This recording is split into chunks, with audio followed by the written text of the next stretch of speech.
The following is a production of Stevenson Media. Want to tip the host? Just scan the QR code or click the link in the description. Get a free Houston Sports State of the Union podcast t-shirt with a donation of $50 or more.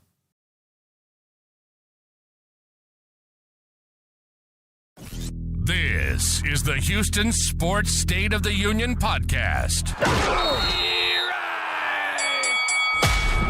Ladies and gentlemen, the president of Houston Sports Nation, Nick Stevenson. Thank you very much. Please be seated. My fellow Houstonians, welcome to this Houston Sports State of the Union address for the week of September 8th. I am the self-appointed president of Houston Sports Nation, Nick Stevenson. Thank you so much for joining me tonight. You could have been anywhere in the world tonight. You could be watching Thursday Night Football. Maybe you are. Whatever you're doing, if you're choosing to spend a little bit of time with me, I really do appreciate it.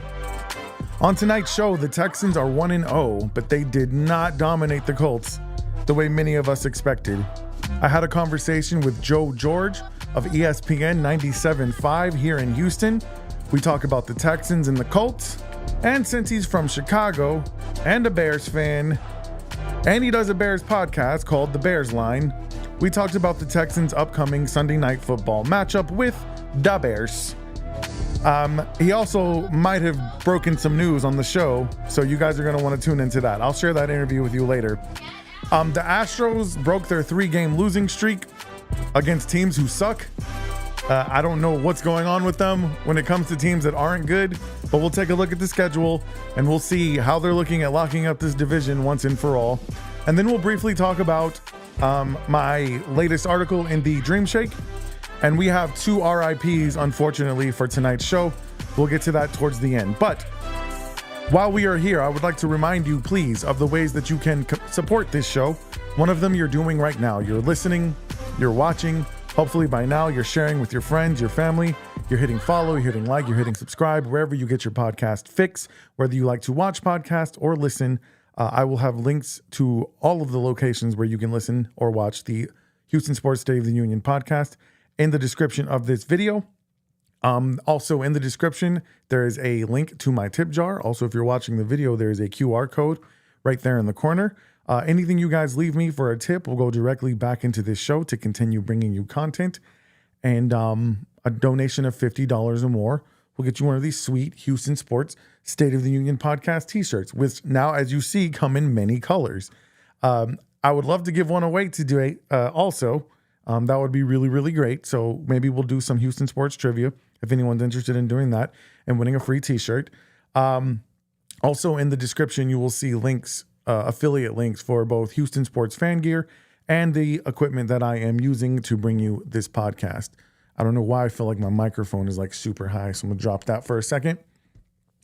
So those affiliate links, anytime you guys purchase either podcast equipment or Houston Sports fan gear, from there, I will get a little bit of change from that, and it'll be much, much appreciated. All of that contribution goes directly back into the show. I promise I'm not out gambling it away or doing drugs. Not that you were worried about that, right? But anyway, I would appreciate if you guys would click that link for the tip jar, or if you're going to buy some Houston Sports fan gear, maybe you're getting ready to go to a Rockets game, Texans game, Astros game, need to pick you up a t-shirt. Well, I've got some pretty cool stuff in that fan gear section. So buy it from me and give me a little bit of a tip. I appreciate it. Also, I do have one sponsorship spot available for the Houston Sports State of the Union podcast. If you're interested in doing that, the email is hsstateoftheunionpod@gmail.com. I'd love to talk to you about representing your business and us growing our businesses together. So those are the way you can support the show. But once again, the best way you can do it, you're doing already. You're listening, you're watching the show right now, and I appreciate it so much. As we sit here, it looks like the Buffalo Bills are putting a hurting on the Dolphins 24-7. The second quarter is just about to end, so maybe you can spend halftime with me and talk some Texans football. I had an opportunity to talk some Texans football with, once again, Joe George of ESPN 97.5. He so graciously joined me on the show. He could not come live, so I asked him to please pre-record the segment. He agreed to it. He did it, and I'm going to share it with you now. What's up, Houston Sports Nation? I am so graciously joined, by Joe George. That's a lot of Joe George, the assistant program director of ESPN 97.5. He is also the host of Gallant and George, or George and Gallant? Gallant and George, yeah. Gallant and George on that very same. Paul gets first billing. He gets first billing. On that very same radio station, ESPN 97.5. He has been living in Houston for 10 years, covering all our favorite Houston sports teams, including the Houston Texans, who he's here to talk about today. But he's also a Chicago native, so he's here to talk about the Bears. The Bears. So this is going to be a really fun show, man. I appreciate you joining me once again. Thanks for the opportunity to mess with you, man, and mingle in the pool of Houston sports radio personalities, man. I appreciate it, for sure. Yeah. Thanks, man. I appreciate you having me on. It's a fun week with the Texans playing the Bears, the Texans being back in prime time. Like the vibes are good, so it's a good time for sure. Absolutely. Man, let's hop right into it. Texans get the victory, 27-29, on the road in the NFL. Can't shake a stick at that, right? However, I think with the expectation that we've been placing on this team, there's probably a lot of people who watched this game and maybe just weren't 100% satisfied. Give me your overall feeling now that we've had a chance to digest everything that's happened on the game itself in week one. Yeah, I think that you're spot on there, because it was an expected victory. It was a good victory, but at the same time, like, let's say you're playing, Josh Allen, Patrick Mahomes, Lamar Jackson, like you would have lost that football game, right? You're playing 100%. Anthony Richardson, who had some big plays, but like was mostly inaccurate on the easy stuff. So like if you're just playing a better quarterback, you lose that game. Now a win's a win, so like I'll take it, Nick. Like I'm good with the victory. The expectations though are higher, and I think it's just we can hold them to a higher standard than just winning a football game now. It's more than that. Like it's not last year anymore. Where last year was just sunshine and rainbows, and like most people were like, hey, like give me 6 wins and we're good to go. But this year, just the Texans, there's a different level of expectations of what we want to see from this team. So I'm happy with the win. I think they they grinded out and did a lot of good things, but they also nearly cost themselves the games a couple times because of poor coaching, poor decision making, whatever the end of the first half was. Like it's just I still don't really know what happened, but it's still a good win for sure. Yeah, 100%. And here's the thing that I know. The team we saw week 1 last year versus the team we saw in week 18, not the same team. It's not going to be the case here. But you cannot ignore in victory what you would not ignore in defeat, right? And I think that there were some unexpected things for me on both sides, both good and bad. I thought the Texans would do better at running the ball. I didn't think they'd run for 200 yards. So I got to give them credit in that regard. But it's kind of this weird thing, like the opposites happened. We expected passing game to be on point, maybe running game to struggle. And that's not exactly what happened. Give me your assessment of this offensive line now playing together for the first time ever, all of the starters. What was your grade on them? I mean, I grade them out. I think you got to grade them out pretty good in the run game for sure. I mean, Joe Mixon, what he did, like, was it always perfect? No, but this is the first time in 2 years now, or I guess a year and a game, that we've seen the Kyle Shanahan-esque offense from the Texans. Like you have a running back that understands how to make it work. We saw it on Monday Night Football with Jordan Mason. Like it didn't matter who the 49ers put out there, who the Dolphins put out there last year. Like they find ways to, if you exploit the gaps and you can find creases in it, if you have the right, blocking, like you can run with anyone. That was the struggle with Dameon Pierce last year. So with Mixon, like they did a great job. I think I saw, but they rushed for like 70. Mixon rushed for, I think it was 79 yards, 78 yards when he was running directly behind Laramie Tunsil.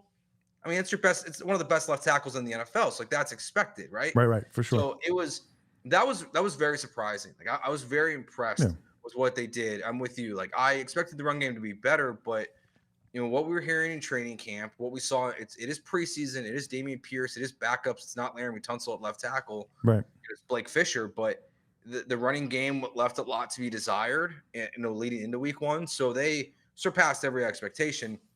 In terms of pass blocking, I don't know how you feel, man, but like I don't know what to make of this game. Like CJ got sacked 4 times, he got hit 10 times, but we saw CJ Stroud and Anthony Richardson and every player on both these teams slipping and sliding all over the place because the field was trash. So like I kind of want to give them the benefit of the doubt in the pass game that because the field was so slippery that at least on some of those sacks and quarterback hits, like they were just getting pushed off the ball and didn't have traction. So I'm ready for week 2 to see like what that looks like against the Bears. Yeah, especially over the logo. It's like they painted that on with butter or something like that. It was really weird. The day of, like it was that? It was really weird. Pass protection was not great, and especially in the first half. I feel like it got better. I don't know if they changed cleats or something like that. I feel like it got better, but I think the offense in general, man, it didn't feel like everything was clicking, and it was good enough. I think I'd give it like a B+ grade. What I will say is CJ in the fourth quarter was nails. He was 9 for 9. He did not miss, and he made an incredible throw to Nico Collins on that 3rd and 11 play. It was one of those. I feel like Coach Prime. You feel good because you won, but you don't feel good. And then here's the thing: as a Houston Texans fan, and you may be able to relate to this as a Bears fan. I'm a longtime Texans fan, so whenever you get excited and optimistic, there's always that voice in the back of your head that says, the other shoes are going to drop soon. Like it's coming, just wait. And I'm trying my best to ignore that. It's one of the reasons I started this show, because I wanted to encourage fans to stop having that mentality. I mean, we've had one of the best baseball teams in the world for a decade. The Houston Texans are legit. The Rockets seem to be making moves. Let's get out of that mentality. But when you've gone through what Houstonians have gone through, and this is the most anticipated season of your franchise since the inaugural one, and they come out and they just don't quite look the way you expected, you could fall victim to possibly starting to worry. But I think, with all due respect to your Bears, I think the Bears can be a get-right game for them.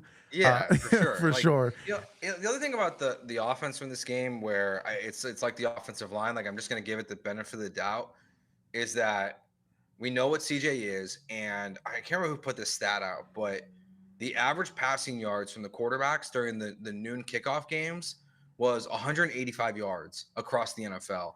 Like it's funny. I was joking around on my show with Paul, like, I think I'm going to be the guy like that, like zags on preseason football. I think I want preseason football back.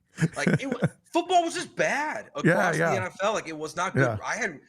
My setup was like, I had like the Texans. I put the Texans on the big TV. The Bears get my computer, and then I had Red Zone on my phone. Right. And every time I looked at Red Zone, I was like, this is the most boring Red Zone I've ever seen in my life. I'm looking at my fantasy football teams, and I'm like, there's no scoring. Yeah. Like it was bad football because because of the no preseason, the Texans didn't really take advantage. They only did the one practice with the Rams, the joint practice.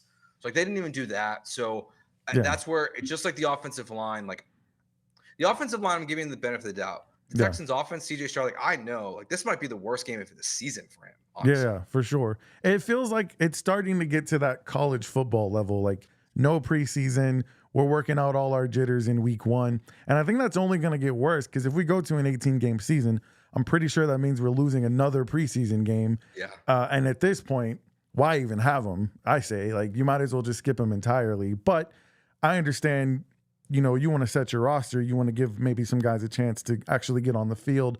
But, yeah, week 1 overall, I mean, wasn't really great. Even the Chiefs and the Ravens didn't start off great. It ended up being a pretty decent game, but it was sloppy football, so it's to be expected. I want to talk about the Bears because they are our very next opponent, and I watched the condensed game. I didn't watch the entire game, but I was trying to scout the competition, man. And I got to tell you, Caleb Williams, his first game was not impressive, but it was bad. Yeah. I'm trying to be nice because I got a Bears fan on the show. No. It was not bad. impressive. It was very bad. But what are you expecting from him? CJ didn't look great game 1 last year. In the preseason, CJ didn't look great either. Just what was your feel for the game and his performance, just in general? Yeah, I mean, look, it is different. I mean, CJ threw for 242 yards and no touchdowns in his NFL debut. So they moved the ball down the field. Right. We know that the first half of the Colts game the next week wasn't great, and then he really started to, skyrocket in the second half of that game. I remember having the conversation pretty relentlessly with the Killer Bees at the time when I was producing for them about, if it was garbage time and like what mattered from that game. But then we saw in week 3, like CJ just like took off. Yeah, for sure. So for Caleb, I mean, I saw a quarterback that I thought he looked calm. Like, I don't think it didn't feel like watching the game, the moment didn't feel too big. Like if you watch the Denver game at times, like it felt like it was too big for Bo Nix. I mean, that guy, he got his 100th passing yards on his 30th attempt or 32nd attempt. Caleb only threw for 93 yards. So obviously not an impressive day. I mean, he was running for his life at times. He got kind of a wake-up call. I know I compared him to Reggie Bush today, like on our show. Like, I remember when Reggie Bush came into the NFL, like he tried this stuff he would do in college. Right. He would try to run backwards and do these things where like in college, like, yeah, like dude, when you're playing Stanford and like you're playing a bunch of guys who are about to go be scientists, not NFL players, like you can run around them. Right. Caleb, he did the same thing where like he had a play action pass that, as soon as he, turned his body, the defensive tackle for the Titans was in his face. And he got away from it. But the problem is that he ran backwards and got sacked for 19 yards. Right. And like he should have just got rid of the ball. So like that stuff he's learning. He is only 6'1". So he's not, he's closer to like Russell Wilson size. And I think people forget that when they talk about him because you don't put him in the Bryce Young conversation, but he's not the tallest quarterback. Right. We saw a bunch of his passes get batted down during the game as well. So it's one of those where I watched the game over and I'm okay with it. Like Keenan Allen had dropped touchdown pass in this game. And early on in the game, Keenan Allen hit this double move on the Titans and and Caleb just overthrew him. He missed him. Yep. He just missed him. And I'm like, he's not going to miss those throws. Like we've seen him make those throws a million times already in college at Oklahoma and at USC. Yeah. So like, I'm not worried about that stuff. You expect that from Anthony Richardson, not from Caleb Williams. Yeah. So that's why it's like, it's the first game and, it's just like being a Bears fan and covering the Texans and really becoming a Texans fan, specifically like I'm on the wagon. Like I'm there. Okay. I was not there when Davis Mills was the quarterback. Right. But shout out to Davis Mills because without Davis Mills, CJ Stroud's not the quarterback for the Texans and Caleb Williams not the quarterback for the Bears. Amen. So shout out to you, Davis Mills, and Lovie Smith. But being a Bears fan and watching the Texans last 10 years and learning to really like appreciate this franchise more, recently post Jack Easterby, and even like the good Deshaun days was like there's just bad quarterback play and like it's gonna happen. So I've actually somehow like I feel like I've become calm with Caleb's first performance, but it's fair to say like it was atrocious. Yeah. Like it was not a good performance in any way, shape, or form, and it's not all his fault. Yeah. But he has a lot to learn for sure. For sure. As someone who covers both the Texans and who is a Bears fan, what are you going to tell Bears fans to give them hope that the Bears have a shot at winning this game on Sunday Night Football? Their defense. I mean, like it's like last weekend, week 1 was Bears football 101. It was, it is one of those things where, you wanted more from your offense, but what did you get to win the game? A special teams touchdown and a pick 6. And those are your points and field goals. Like the only contribution from your offense was a 2-point conversion from Caleb to DeAndre Swift. Like that's the only thing that gave you like an offensive edge. So if you're going to win this game, it's all about the defense. In the first half of last week's game versus the Titans, they really struggled versus Tony Pollard. So you got to shut down CJ. You got to shut down Joe Mixon. But the thing about the Bears, and like the one where I think this is the most interesting part of this game, is I actually think the Bears are the one team in the NFL, like literally the only team in the NFL that can go dude for dude, corner versus wide receiver. Like you have Diggs, you have Stephon Diggs, you have Nico Collins, you have Tank Dell. Well, you have Jalen Johnson on the other side, who's one of the best cornerbacks in the NFL, an all-pro guy. You have Kyler Gordon, Spider-Man, where like he's a really talented nickel corner. And then you have Tyreek Stevenson, who they drafted out of the U 2 years ago now. He's a good player as well. He's definitely of the 3, like I would say he's the weak point. But but their quarterback group is really strong. Yeah. So I do think that like you can hang with CJ in this offense with your defense. And if you just get a little bit of contribution from your offense, I think you can win this game. I don't personally expect them to. I do expect them to lose by 10 plus points and for the Texans to get a 10-point victory. Mhm. But I think they can keep it close for most of the game because I do believe in Matt Eberflus's defense. Like since they got Montez Sweat last year, it has been really impressive what they've done and how they make adjustments. So as long as they can keep it close in the first half, I think they can, keep it tight within the game and hopefully be in a position from the Bears side of where like, hey, it's CJ Yeah. Stroud's got the ball and they're up by 3, and he's going to drive down and make it a 10-point game, but you've hung tough Yeah. this whole time. I think that's how you win. Yeah. If I was them, I'd be a little bit concerned about the fact that I believe Rome Odunze week to week on a sprained MCL or PCL. And then last I checked, Keenan Allen, I think he's hurt as well too. I think he did something with his heel. Yeah, So, he got hurt. Like he seems fine, but I don't know. Yeah, I think he's old. expected to play. Right. I think he's expected to play. Rome Odunze, not sure. But that would concern me a little bit. But I mean, you watch the Texans versus the Colts.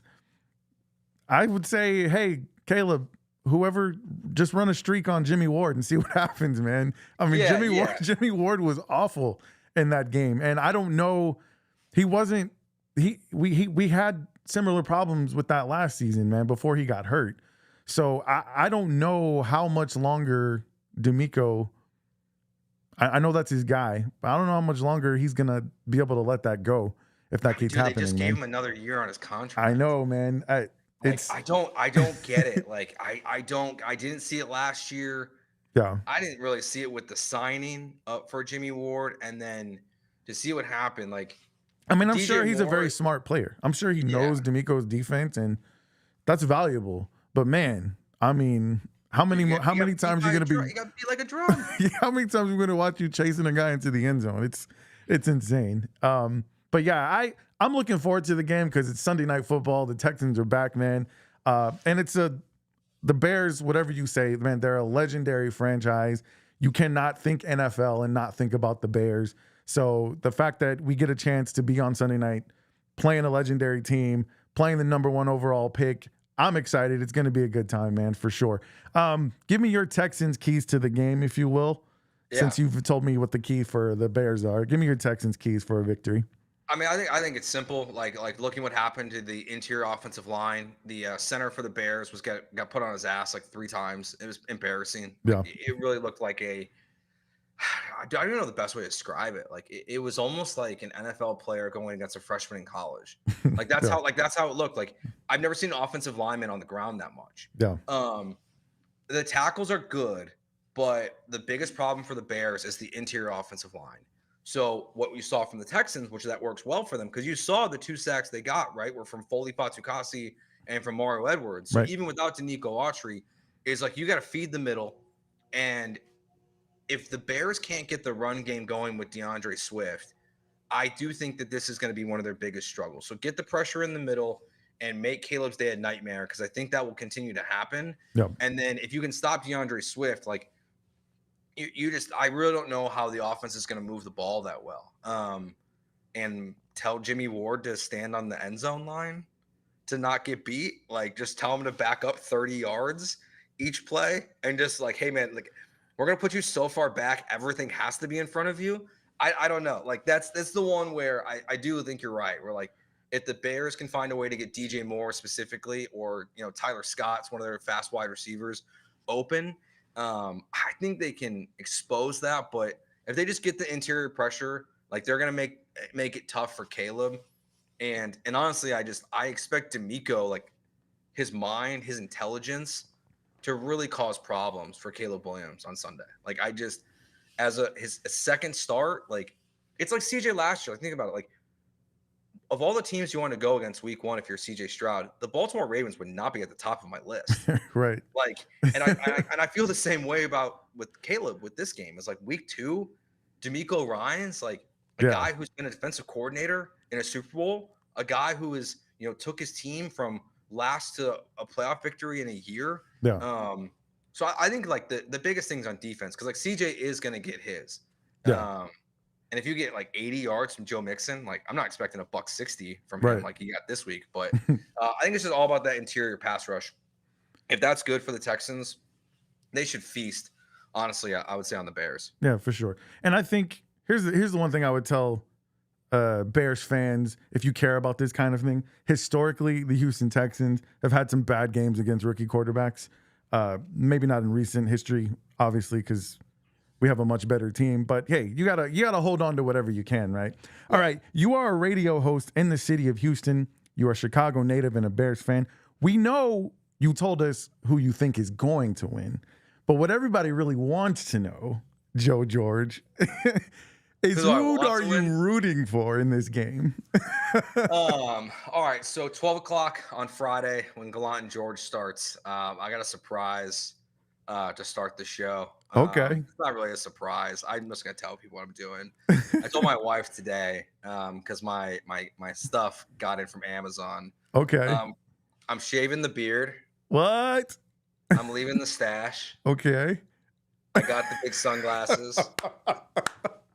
And I got the Bears sweater vest. Yeah. So I'm gonna wear that. You're going full Mike Swirsky. Bro, yeah. Please tell me that someone. And I'm gonna wear it to the game too on Sunday. Please tell me someone in your family, I don't care if it's your father, your uncle, your cousin, tell me you have somebody in your family who talks just like that. They don't talk like it all the time. Like there's moments, right? Like right. It's like any accent where like there's just little things they say. And I'm just like, it's even funny because like we all like I think it's one of my uncles, like talking to him, like when his son, my cousin got married, like and we were all drinking and having a good time, like it kind of started to come out a little bit. Right, exactly. Like you just like you kind of hear it sporadically. Yeah. So, you catch yourself doing it when you go back home and you're hanging out? Oh no. The only thing like I get told is that what is it? My wife gives me a hard time for it. The way I say both. Both? Yeah. That's like, it. That's like the only like Chicago thing that like you put that hard L in there. Yeah, like that's like the only word that like stands out. All right, man. Well, look, man, as a Houstonian who lived in Los Angeles for 8 years and stayed 10 toes down for the city that I love and for my teams, I respect that, bro. And we know that if they're not playing the Bears, you're gonna be rooting for the Texans. So I get it, man. It's the same thing. If I were working in another city, it would be about that city until they played my hometown team. So I have nothing but respect for that, for sure. Well, and let me tell you, like it, I love Houston. Like, we're laying down roots here. I don't really plan on going back. Like I'm doing the Bears podcast now, but like I love living in Houston and moving here 10 years ago, 2014, or I guess it was 2015 when I moved here, early 2015. Like it's funny, like rooting for these teams. Mm-hmm. Like, and that's why like it's easy for me. It's like I understand Houston, right? So like I'll be as quick as I can, but like we're the same. Yeah, we're the same. Like in a lot of ways. like the Bears and the Texans. Like what are they built on? They're built on until CJ Stroud and hopefully until Caleb Williams. They're built on great defenses and a quarterback carousel. Right. Like the amount of quarterbacks I've seen play football for the Texans and Bears, like it would take me a year to name them all. They're the same. I watched my team, the Cubs, like do what the Astros did. They sucked for years on purpose. Mm-hmm. The Cubs won a World Series. The Cubs won it in 16. The Astros won it in 17. Now the Astros just kept winning, and the Cubs sucked. But like they built their teams the same way. And honestly, like I even feel like the Rockets and and the Bulls very similarly. Like your glory days are the 90s. But like the Derrick Rose era, like getting to the playoffs and losing to LeBron feels so similar. Like watching James Harden lose to the Warriors. Yeah. So like it's been very easy for me to like understand like the angst that Houston sports fans feel, because I'm like they say something like they bring up a moment and I'm like, oh, like I went through the same thing. Exactly. Like I know exactly what you're talking about. And the people have just been great to me. Like I've worked at all 3 sports radio stations now, technically 4. Because I worked at 1560 at one point with Charlie. Okay, yeah. When the Astros shout out Charlie, man, absolute legend in Houston, bro. Yeah, he was the first like local radio show I produced for for Palillo. That's So cool as hell. he's my guy.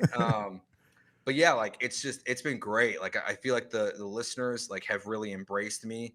So it was easy to embrace the teams back. Yeah, for Because sure. the people are so great in this city that like it was hard for me not to root for their teams. Yeah. For everyone except for James Harden. I hated James Harden. I couldn't do it. Understood. couldn't do it. So I guess your Albert Pujols moment would be what, Bartman? I don't know, probably something from Albert Pujols. Like, Probably. I mean, like, yeah, he was torturing both teams for a very long time. I mean, the Bartman moment, yeah, it's up there. That one, I still feel bad for the guy. Like, he's still missing in action. Yeah, for sure. Well, man, this was really fun. Thank you so much for doing this, man. I just want to thank you, first of all, for embracing, you and ESPN 97.5, for embracing the Houston podcast community. Not everybody in radio has always done that. I think it's a really cool thing that you're doing, and I'm rooting for the athletically declined guys who won the Houston Rock the Mic competition. And I look forward to great things, man. Everybody said do it again next year. I don't know if you're going to do it again next year, but I hope you will, because I think it's a really cool thing. And I think probably if you give it one more shot, I know that maybe the word's gotten out a little bit and you might get a little bit more participation than you anticipated. Yeah, I hope so. Yeah, that's when we've been going back and forth on it. You know, Yeah. We'll see how it goes. I mean, you know, I think one of the things that we were, you know, for Rock the Mic that we were looking at was, you know, like kind of like repeat entries, you know, like what that's going to look like how many people would come back, Right. That like didn't make it out of the first round, like would be hopefully not too discouraged from like podcasting, Yeah. and stuff like that. But like obviously, like, you know, I know we're not, you know, something coming soon. That's a little tease for you. Something coming soon from Rock the Mic, not the athletically inclined guys. They're doing great. They dropped their first podcast last week, but we got something else. You know, we're gonna fire off here in the next 2 or 3 weeks. Sweet. We're really excited about as well. So from some of the people that were in Rock the Mic, you know, maybe Nick.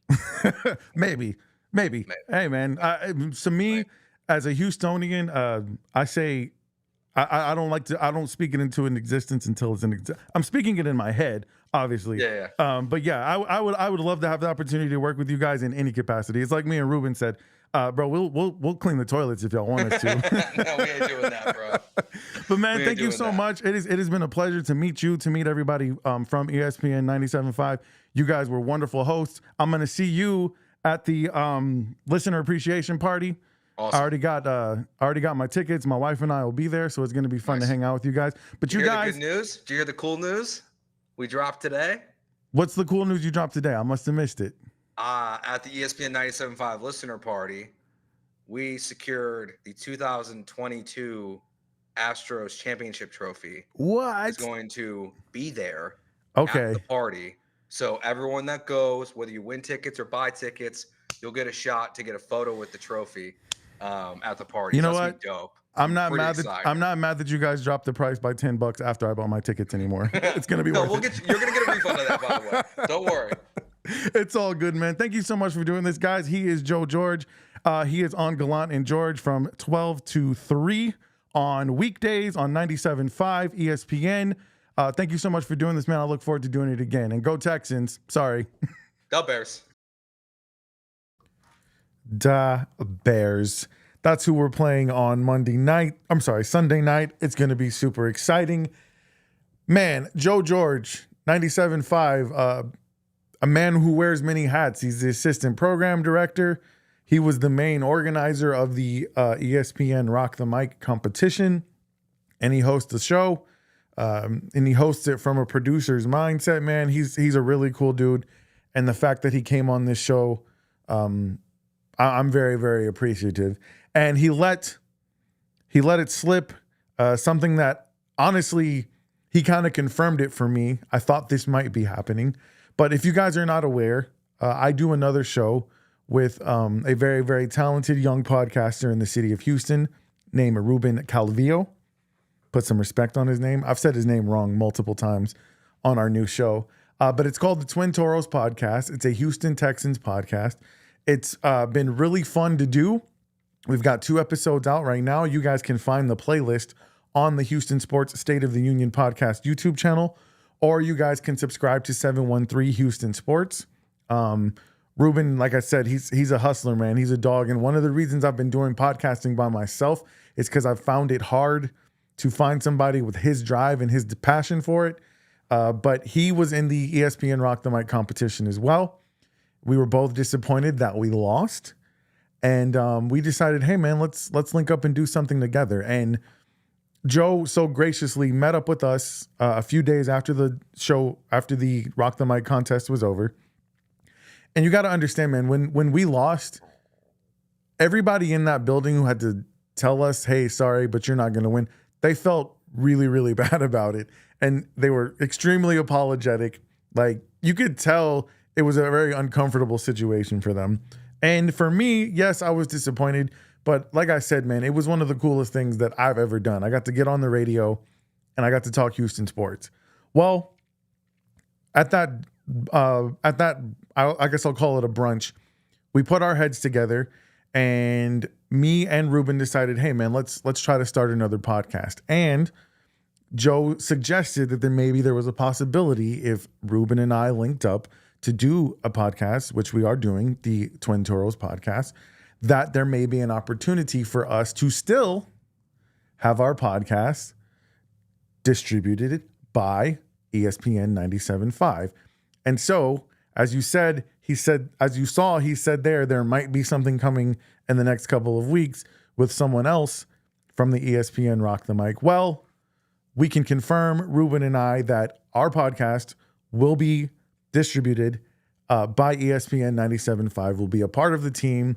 So when I go to the listener appreciation party this Friday, yes, this coming Friday, I will be both a listener and I'll also kind of be part of the team. So that's really, really cool. I'm super excited about it.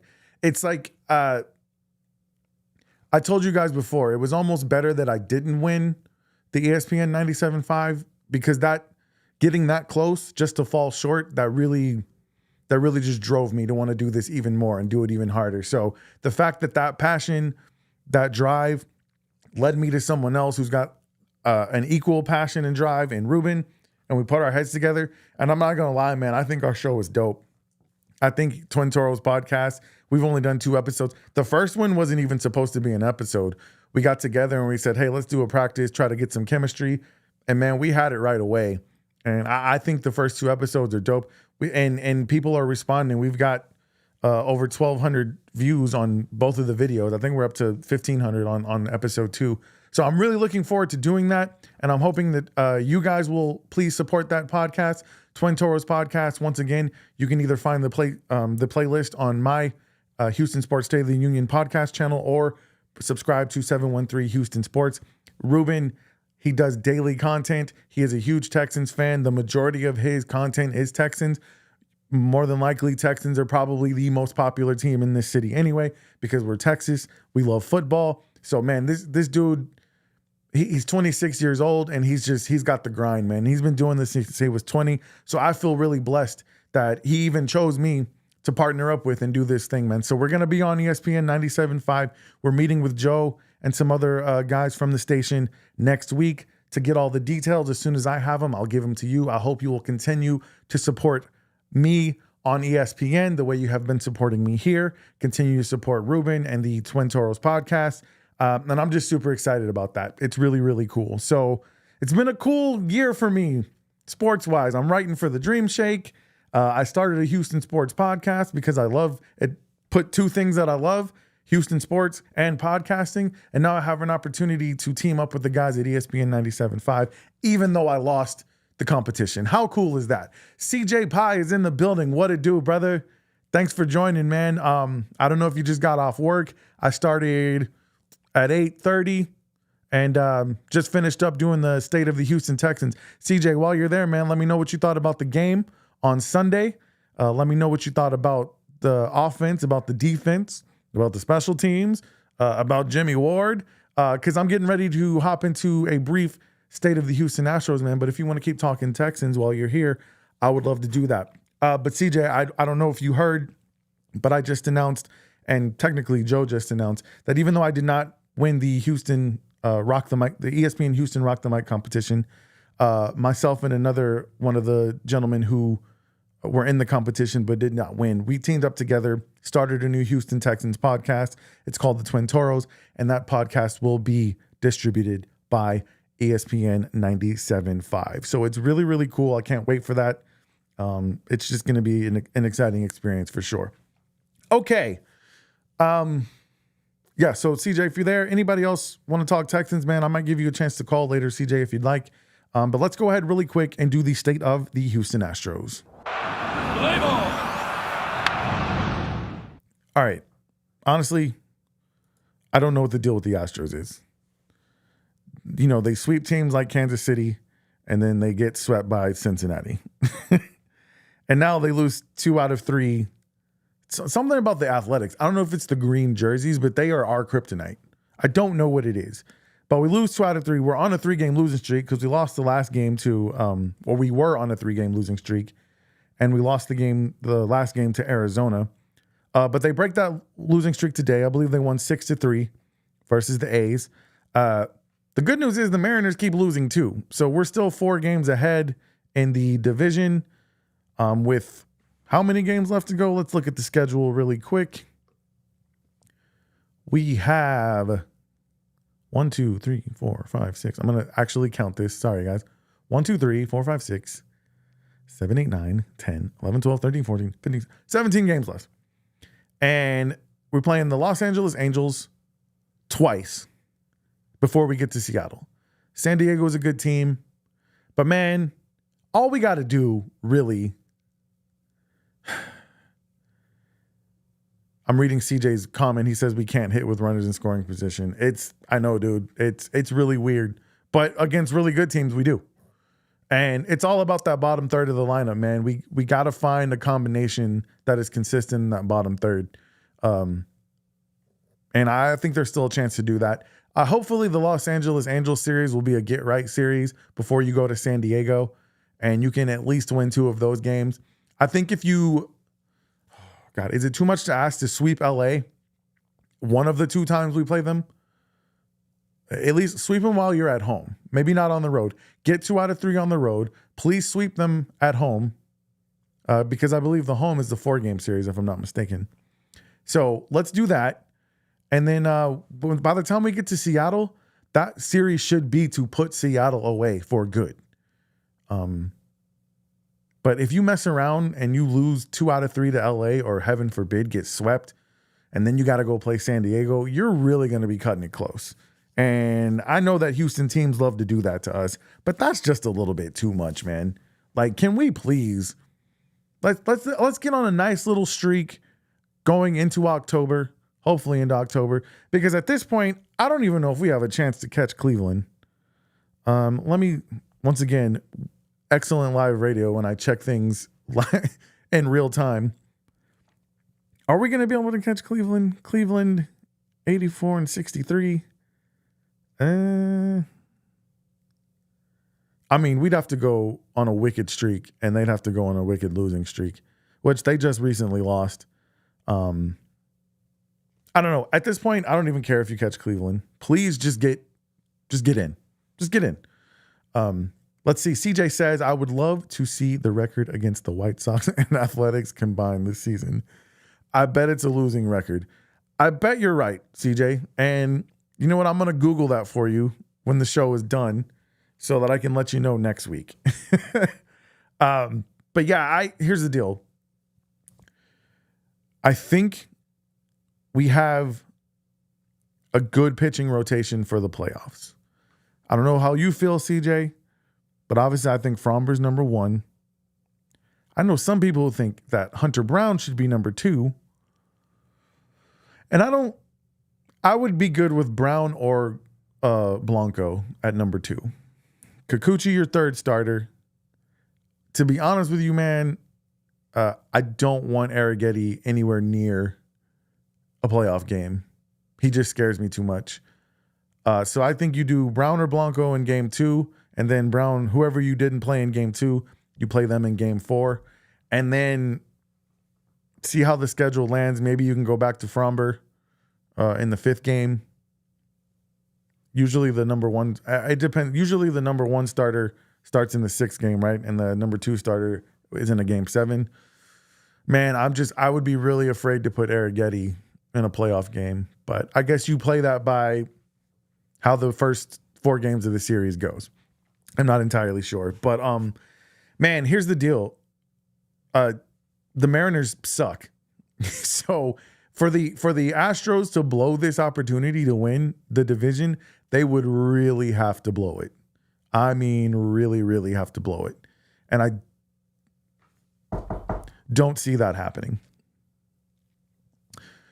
Evan Perez says, do I have Verlander as a 5th starter?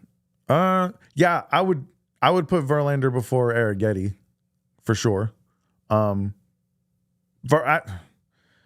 I think Verlander is going to pitch 2 more times before October, let's see how he looks, man, because he looks like he's still rusty. And this is usually, I know he's coming off of a long layoff. This is usually his time. But yeah, I would probably put Verlander 5th, man, or 4th. I'm sorry, and then 5th. Yeah, I would have Fromber. I would put either Hunter or Blanco. Verlander. You got to put Kikuchi 3rd, I would say. Yeah, so let's go Fromber, Hunter or Blanco, Kikuchi 3rd, and then whoever you didn't do from Hunter or Blanco 4th.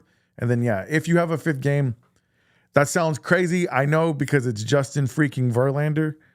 But, dude, like, we got to get the starters right, man. If Verlander can get right, I think he gets 2 more starts before the end of the season. Then maybe you bump him up to 3rd or 4th. But right now, he would be my 5th guy. I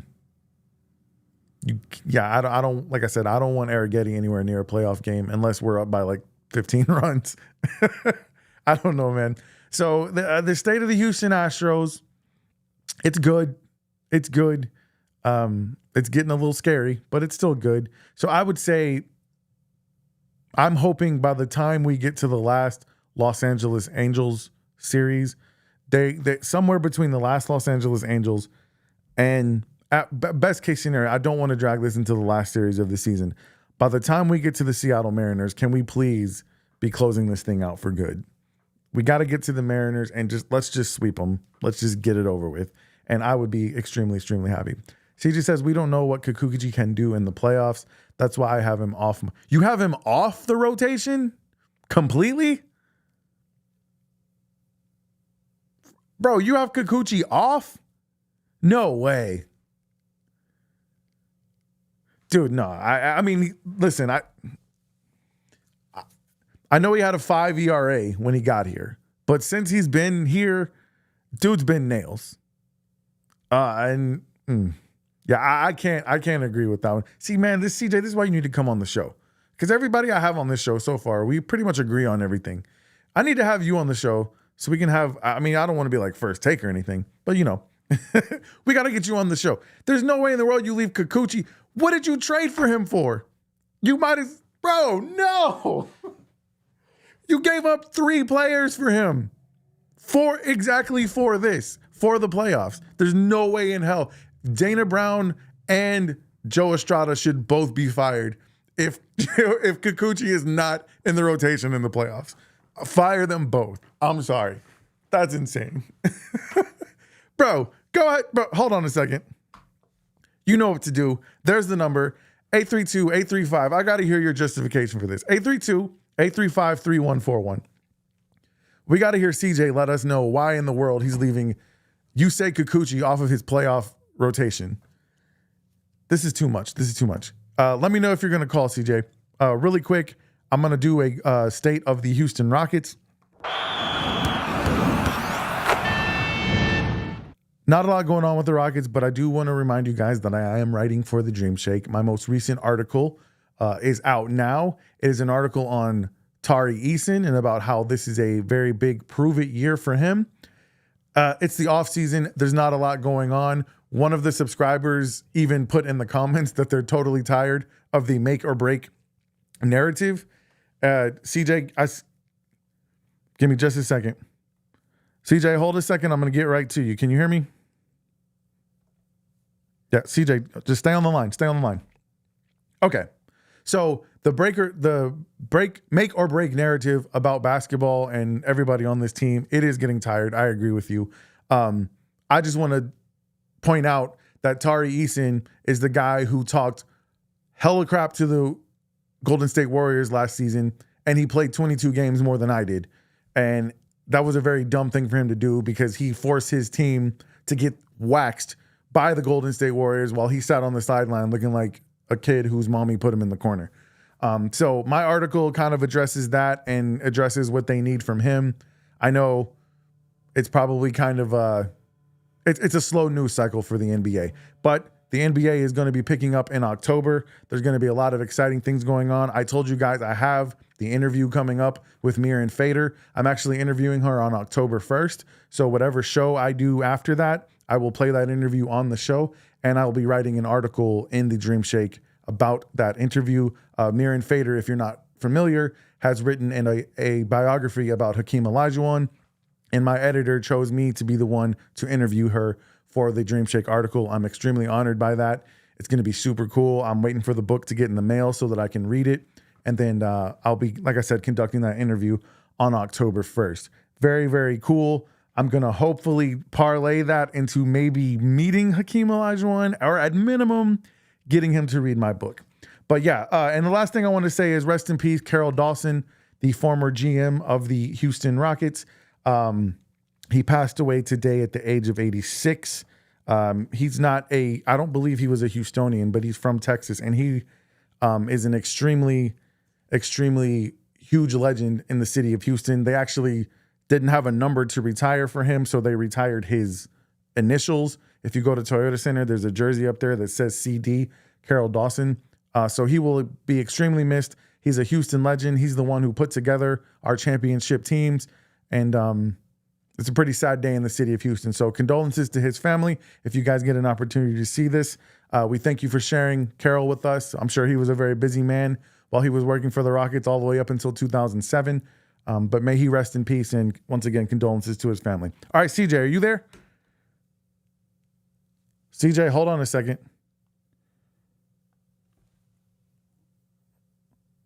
CJ, you there? Hold on. Can you hear me? I'm about to get you back on the... Hold on a second. Are you there? Oh, why isn't this working? Hold on a second, bud. All right. Here, let me call you back. All right. Okay. This is not how things usually go on radio, I know.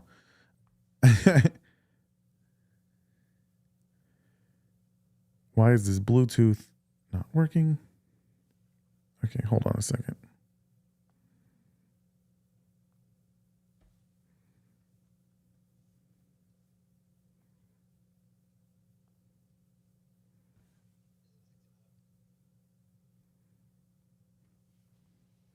Okay, CJ, are you there?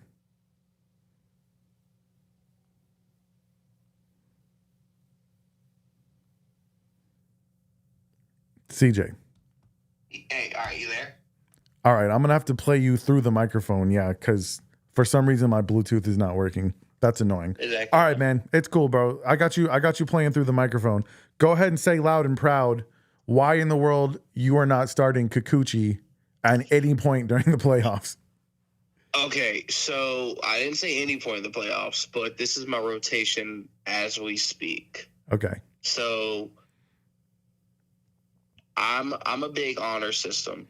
Okay. So I feel like we'll start off with Verlander. I feel like Verlander has proven himself in the playoffs multiple times, and he is having a rough patch right now. But I feel as if he comes back on these next, I believe he has 2 more starts left. So I'm giving him an opportunity right here. If he shits the bed, he's off my rotation. Okay. But at this current point in time, right now, he is on my rotation. And Kikuchi, we did trade for him. We gave up some pieces. I wasn't too happy with the trades, but I wasn't too happy with that trade. I believe he still has a sub-2 ERA since he's been here, bud. He has been lights out. He has been lights out with us. And, I'm forever grateful for that. But this is the thing: is how is he do in the playoffs? So check this out. Knows. Check this out. Nobody knows. If you don't get ahead of Cleveland, you're probably gonna have to play a 3-game series. So that means you're gonna play. That means you're gonna play Fromber in game 1, and you said you're either gonna do Blanco or Brown. I'm hoping. It just depends what team we play. Mm-hmm. I mean, if there's a team that's a really good fastball hitting team, I'm probably playing Blanco. Okay. Just because he could slice and dice a little bit of the Hunter Brown. Hunter Brown's more of a. Okay. He's a 3-pitch pitcher. He's hard 4-seam, hard 2-seam, and a nice cutter. Okay. So you're gonna do Blanco or Hunter, depending on who we're playing. So that means game 3. That means game 3. You're telling me you're gonna put out the one guy you didn't put in, either Hunter or Blanco, over Yusei Kikuchi. In a 3, what if you get to game 3, that means it's tied. That means you got to win game 3. You're telling me you're going with. If you got to win game 3, I'm going with Daddy Verlander. Oh man, so you're not giving Kikuchi a chance. I just don't know what he does in the playoffs. Nobody does, but you got. I'm going with. What do you? Hall of Famer. What has Hunter Brown done in the playoffs? That's amazing. Nothing. Nothing, but again, I'm the honor system. What has Blanco done? We've had Blanco. Yeah, we've never had Blanco in the playoffs, but he's been an Astro a little longer. It's more of an honor system. Okay, it's you know what I'm saying. It's like, hey, you've been with the team longer. We're going to give you the opportunity. Well, this is what I'm thankful for. I'm thankful for the fact that I don't think that's how Joe Espada and Dana Brown feel. You don't trade for Kikuchi and then not put him in the playoff rotation. Dude, I'm 100%. I get that part. But here's the thing, though: that's a good way to get fired. But Blanco might not even the way it's looking. Blanco might not even be a starter on the rotation. He might come out as a long reliever. He might, man, because he's pitched a lot of innings, and now we've never seen him pitch this many innings, and he's kind of hit the wall a little bit. So he is tender. Yeah, he's tender. I got to tell you, man, I don't see any. I can see a scenario where Blanco's not in the rotation. I hope to God Eric Eddy's not in the rotation, and he's not going to be in the rotation. So, and Hunter Brown, he's in there, but I don't know that he's the second guy. He's in there. You ride the wave. You got to ride the wave. Yeah, I feel you. If you got to ride the wave on that. If Verlander's not the starting rotation, is he even on your roster? No, he's not on your roster. You wouldn't put him on the first round roster? Okay, wait a minute. What if you catch Cleveland and you don't have to play a 3-game series? That's the thing, is if you catch Cleveland, you don't have to play a 3-game series. Yeah. Then you put Verlander on it. Let's see what he does in these next 2 starts, man. That's what we got. Because he's coming off a long break. He's 41? Yes. 41. Yeah, hey, don't be hating on 40-year-olds, bro. No, man, I get it. No, the dude's a mule. The dude's a mule. No, man. I mean, I'm not knocking. You cannot knock your Hall of Famer. You cannot knock your Hall of Famer whatsoever. No. I get it, man. I get it. I just don't see a scenario where Kikuchi's not in the rotation, man. And hey, shout out to Athletically Declined Sports who just tuned in. What's going on, guys? Yeah, he says the Astros don't have the luxury of being picky. That's very true, right, man. But they've done this kind of 6-man rotation, but it's gonna get tight.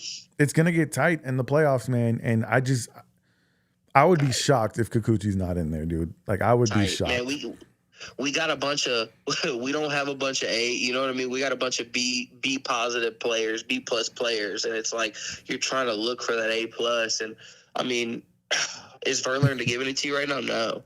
No, but not at all. But yeah, we'll see. It could be a totally different beast, you know. That's what I'm saying, man. That's the weird thing about baseball. I mean, think about some of the amazing performances that have happened in the postseason that nobody saw coming.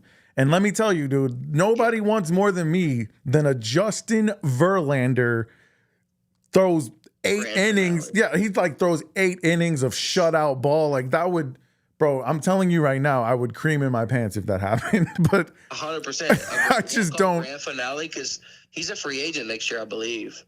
Yeah. Or we might have one more year. I don't know. Yeah, for sure. Athletically Declined says, give me Arrighetti as the peacock. Yeah. You remember the peacock role? Arrighetti scares the crap out of me.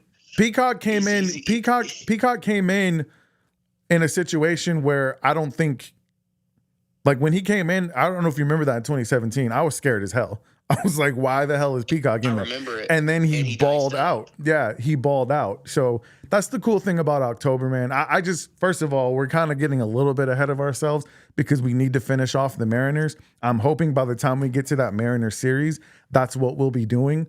But we can't keep losing 2 out of 3 to teams like the Athletics and we play the Angels twice, man, and we get a 4-game series against them.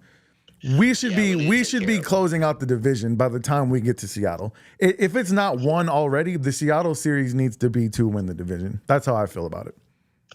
Yeah, exactly. I mean, we need to win the division 100% because, I mean, catching the Yankees, catching Cleveland, it's going to be close. Like, they're going to have to ball out these last 17 games. Yeah, Aaron Judge and Juan Soto's got to legit collide in the outfield and be out for the rest of the season. Man, for us to catch up. I'm not scared of them in the playoffs, though, bro. We own them. Honestly, I don't care what Aaron Judge does in the regular season. Until he shows me in the post, I don't give a damn. Like, just throw him slider away. Just keep throwing him slider away, and he's going to swing at it. The one person I am worried about is Juan Soto. That dude has owned us. Yes, for sure. We can afford 1 Yankee to go off. We can't afford 2 Yankees to go off. Yeah, no shot. And we got to do something about that bottom third of the lineup, dude. I'm hoping. I don't know if it's Hayward. I don't know if Dubon. I got kind of excited about McCormick when he came back, but now he's kind of falling off again. I don't know. That's right now. Yeah, right now the bottom third of the lineup does not look like a playoff rotation, and that's the part that scares me. I'm sorry, a playoff lineup. That bottom third. No, 100%. I get it. Yeah. And that's what I was talking to my dad about it. Actually, I think it was like a day or so ago, and I think, do you put Peony in the 8-hole in the playoffs to have some sort of spice down there? Like it's damn near. Like with Maldonado, it's like those back 3 are almost automatic outs. Yeah. And it's scary. Jake Myers can't hit. He's struggling. Yeah. Doobie's struggling. But once again, man, like 260. You know me, I'm an optimistic person. I'm a positive person. October's a whole brand new season, man. I mean, it really is. So let's see what happens, man. Let's get there first. How about that? CJ, I appreciate you calling, big dog. You got to come in studio, man, or hook up with me virtually on one of these shows. I'm on long change, man. 7 days off. Yeah, man. I'll hit you up soon, then, man. Thanks for calling in, man. Thanks for listening to the show. Absolutely, man. As always. Absolutely. All right, boss. We'll talk to you soon, and I'll get my Bluetooth working. I don't know what in the hell went on with that, but yeah, man. CJ knows how to get under my skin, man. I don't even know if he really means that he wanted to, I don't even know if he really means that he wanted to not, you guys let me know if my stream is still going. I don't think he even means that he doesn't want to put Kikuchi in. That's nuts to me. Like, how do you not play Kikuchi? I don't even know if he really means. Ooh, let me mute that. Sorry. Yeah, I guess I'm still going. So yeah, Athletically Declined. You guys, first of all, thank you so much for tuning in, man. I mean, obviously, I'm a huge fan of you guys. So you guys calling in. And are you guys hopping in the chat and sharing your thoughts with me? It says problem is who you gonna get to fill roles, because the boys got to fill the starting rotation and they thin. Bro, I'm telling you, if anybody's the odd man out right now, and this sounds crazy, it's Verlander, and it's obviously Arrighetti. But once again, man, October, you never know what's gonna happen. I would love to have that, I don't know, that movie moment for Justin Verlander, like the rookie moment, or name epic baseball movie here. I would love to have that Justin Verlander moment where he comes out and just throws until his arm falls off and and wins another World Series for the Astros, man. That would be epic. But we'll see what happens. Like I said, they got to get there, though. Stop losing to the Athletics. Stop losing to the crappy teams and let's win this damn division and get our rotation set so that Fromber is starting game 1 of the postseason for sure. So guys, that is going to do it for the show today. I want to thank Joe George of ESPN 97.5 for joining the show and talking about Da Bears. And I want to thank him for honoring me and Ruben of the Twin Toros podcast with the opportunity to be on ESPN 97.5 with the amazing guys of Athletically Declined Sports. What an honor, man. What an honor. I think for sure that it's gonna be a fun time. Guys, I hope Athletically Declined, I don't know if I'm speaking to Spencer or man, I'm blanking out on your partner's name, but I hope you guys will be at the over at the listener appreciation party on Friday. I look forward to hooking up with you guys, and we got to link up and do something podcast-wise soon for sure. So thank you guys so much for tuning in. I want to remind you really quick of the ways that you can support the show. One of them you have been doing this entire time, and I appreciate it. Watch the show, listen to the show, share with your friends, share with your family, hit the like, hit the follow, hit subscribe. Wherever you get your podcast fixed, you can find me. The audio for this very episode will be available within the hour once this live ends. Podcasts will be on Apple, Spotify, iHeartRadio, Amazon, wherever you listen to podcasts. And then once again, please subscribe to the YouTube channel. You can find me on X. You can find me on Twitch. You can find me on Kick and right here on Facebook as well. So those are the ways you can support me by watching. If you would like to leave a tip, I got a QR code right here in the corner, or you'll find a link in the description for a tip jar. Anything you leave me goes directly back into the show so I can keep bringing you more content. A donation to $50 or more gets you a sweet Houston Sports State of the Union podcast t-shirt, hat, tote bag, whatever you want, man. If it's got my logo on it, I'll get it to you. I promise. A donation of $50 or more will get you that. And then I've got also links for Houston Sports fan gear, affiliate links from Amazon for that. And I also have affiliate links for the equipment I'm using to bring you this podcast. So those are all the ways you can support me financially. But really, the best thing you can do is just continue to watch, continue to listen, and share. I appreciate it so much. Tyler, thank you so much for tuning in. Athletically Declined. And I want to, you, Tyler, and you, Spencer, thank you guys so much for being so gracious. You shouted us out on 97.5, even though we lost. That was a disappointing night, but now it seems like we're going to have the opportunity to kick it with you guys anyway, which I'm extremely stoked about. Guys, next week's show is going to be on Friday. I'm going to do it Friday before going into the listener appreciation party. That's going to be a really fun time. So the State of the Union in Houston is strong.